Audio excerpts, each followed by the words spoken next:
خامند اور بیوی کے رشتے کو، بعض بیویاں ایسی نادان ہوتی ہیں کہ اولاد کی محبت میں خامند کو ڈیگریڈ کرتی ہیں، بعض خامد ایسے نادان ہوتے ہیں اپنے ماں باپ کے احترام میں بیوی کو ذلیل کرتے ہیں، اپنے بہن بھائیوں کی سن سن کر اپنی بیوی کو مارتے پیٹتے ذلیل کرتے ہیں۔ یہ ہر گھر کی کہانی ہے۔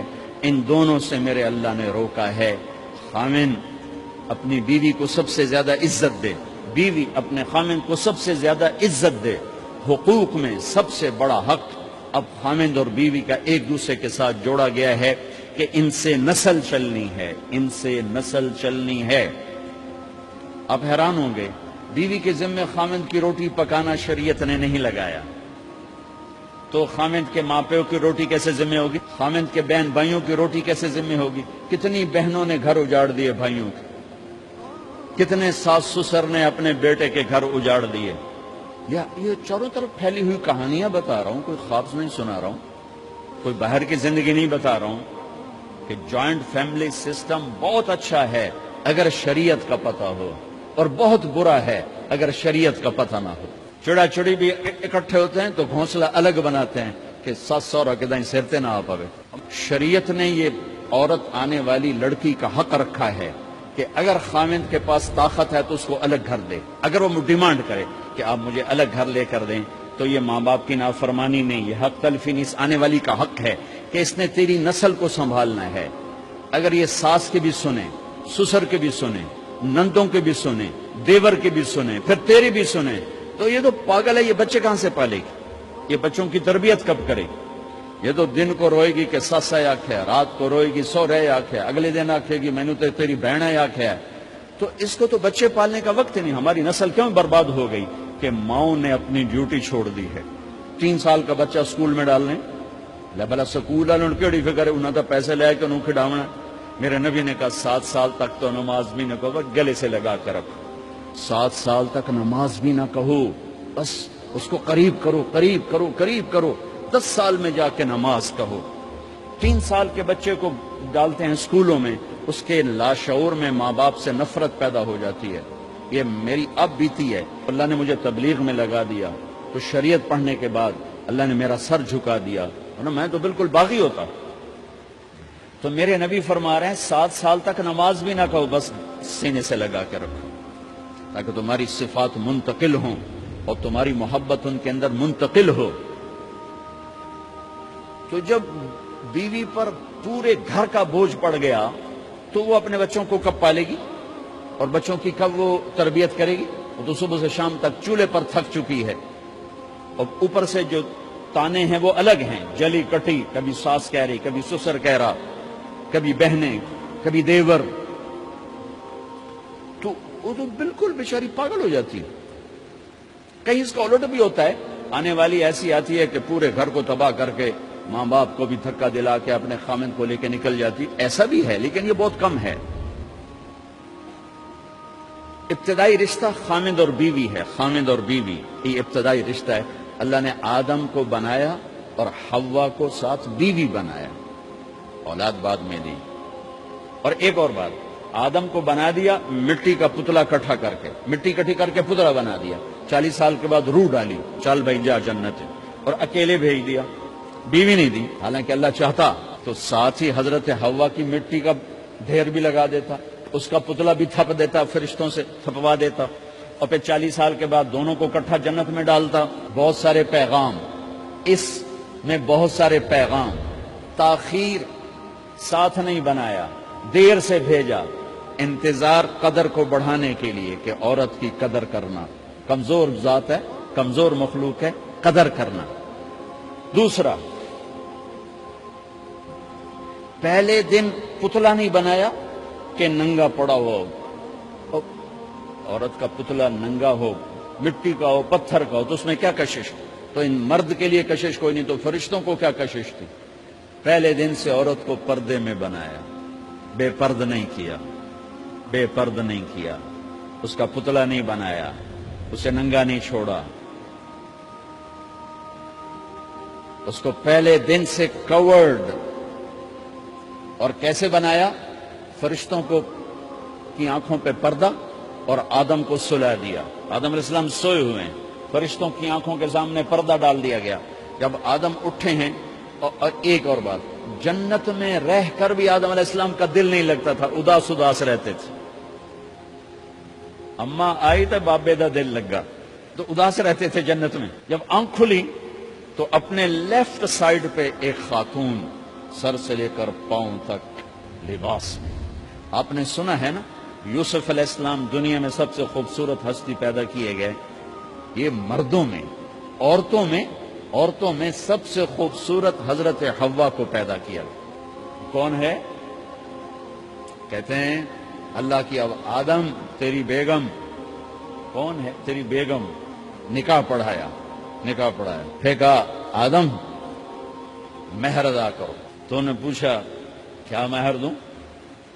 تو وہاں تو سونا چاندی ڈھیر لگے پڑے تھے. اللہ تعالیٰ کہتے دا من سونا چاہ کے دے دے. میرے اللہ نے کہا تیری نسل میں میرا آخری حبیب آنے والا ہے، اس پہ ایک دفعہ درود پڑھ دے، یہ مہر ہے. سیدھے ہاتھ میں برکت ہے. پیدا کیا الٹی طرف سے. الٹی طرف سے کیوں پیدا کیا ہے؟ کہ الٹی طرف دل ہے، اور دل کے نیچے جو پسلی ہے وہاں سے پیدا کیا.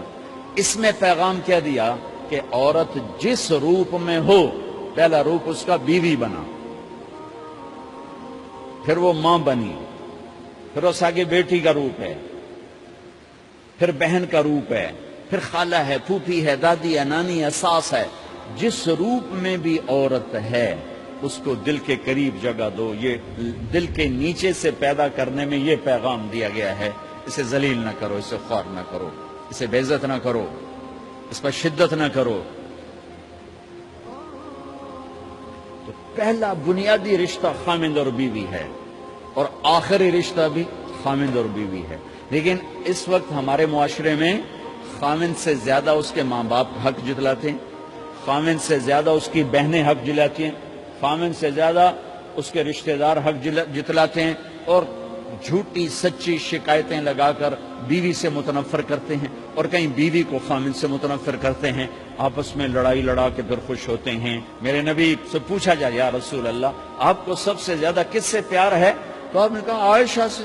اللہ، وہ جھیپ کے کہنے کے نہیں، میں پوچھ رہا ہوں لوگوں میں آپ کو کس سے زیادہ پیار ہے؟ تو آپ کہتے ابو بکر سے. تو آپ نے پھر کہا ابوہا، مجھے عائشہ کے باپ سے زیادہ پیار ہے. پھر پہلے عائشہ کا، تو پھر کہتے ابو بکر. تو آپ نے کہا نہیں، ابوہا، مجھے عائشہ کے باپ سے سب سے زیادہ پیار ہے. یہ آپ کو میسج دیا ہے کہ گھر کی زندگی کیسے ہوتی ہے. کوئی عشق نہیں چڑھا ہوا تھا، میسج ہے نا. ہم عائشہ چھوٹی عمر کی تھی، ان کو آٹا گوندھ کے دیتے تھے، پھر جب ان کو آٹا گوندنا آ گیا پھر چھوڑ دیا. پھر ان کو سامنے بٹھا کر لقمے پر سامنے بٹھا کر لقمے بنا کے کھلاتے تھے. پھر ہم عائشہ رضی اللہ تعالیٰ عنہ کوئی گوشت کا ٹکڑا، وہاں بڑے بڑے گوشت کے ٹکڑے پکائے جاتے تھے، تو کوئی گوشت کا ٹکڑا اٹھایا اور ایسے 2-4 جگہ سے نوچا اور پھر رکھ دیا. سارا کھایا نہیں جاتا تھا، تو اللہ کے نبی اسی کو اٹھاتے اور حضرت عائشہ کو دکھا کر، جہاں سے حضرت عائشہ نے نوچا ہوتا تھا وہاں سے یوں کاٹ کے دکھاتے تھے. پھر حضرت عائشہ رضی اللہ تعالیٰ نے گلاس اٹھایا پانی پینے کے لیے، جہاں ہونٹ لگائے تو پہ گلاس رکھ دیا. بڑے بڑے گلاس ہوتے تھے، تو حضرت ہمارے نبی اٹھاتے تھے، جہاں عائشہ کے ہونٹ لگے ہوتے تھے وہاں ہونٹ لگا کے پانی پیتے تھے. یہ آپ کو سکھانے کے لیے ہے. اپنے گھر والوں کے ساتھ بیٹھ کے کھانا کھاتے.